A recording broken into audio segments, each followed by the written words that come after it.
คือจังบ่ใจนี่ล่ะบ่ห่วงบ่หาแล้วอายบ่หึงน้องสิไปไสก็ไปบ่ถามว่าไปกับไผทั้งที่เฮาคบกันมาดนมีหยังกันหาสิบอกกันแน่บ่แม่นปล่อยทิ้งป่าให้ใจกำพร้าความหักอ้ายค่อยๆห่างเหินน้องได้พบเผชิญกับความเหงาอ้ายลอยไปมีเขาแล้วมาบอกเลิกเฮามื้อนี้สิขอคืนดีตอนนี้คือบ่รักษามาไขว่คว้ายังน้องเบิดใจไอ้ทิมน้องแล้วไปมีผู้ใหม่น้องก็ทำใจคนเดียวลืมอายสิมาฮักมาห่วงน้องยังตอนนี้ตอนที่น้องลืมไอ้ได้เป็นยังตอนนี้จังบ่ใส่ใจมาหูค่าฮักที่ตอนน้องเบิดใจ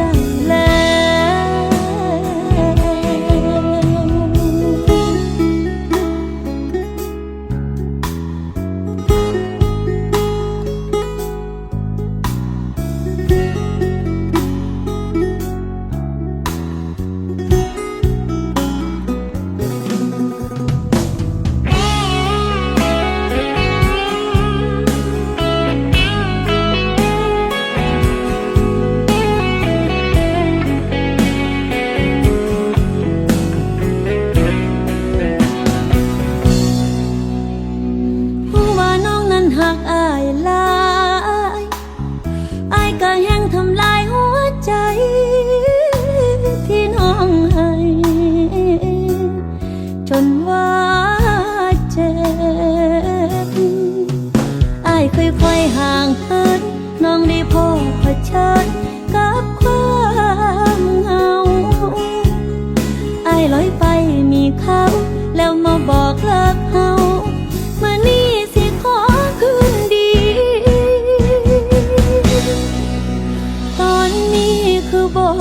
รักษามาไขว่คว้ายังน้องเบิดใจไอ้ทิมน้องแล้วไปมีผู้ใหม่น้องก็ทำใจคนเดียวลืมอายสิมาฮักมาห่วงน้องยังตอนนี้ตอนที่น้องลืมเป็นยังตอนนี้จังบ่ใส่ใจมาหูค่าฮักที่ให้ตอนน้องเบิดใจแล้วเป็นยังตอนนี้จังบ่ใส่ใจมาหูค่าฮักที่ให้ตอนน้องลืมอายแล้ว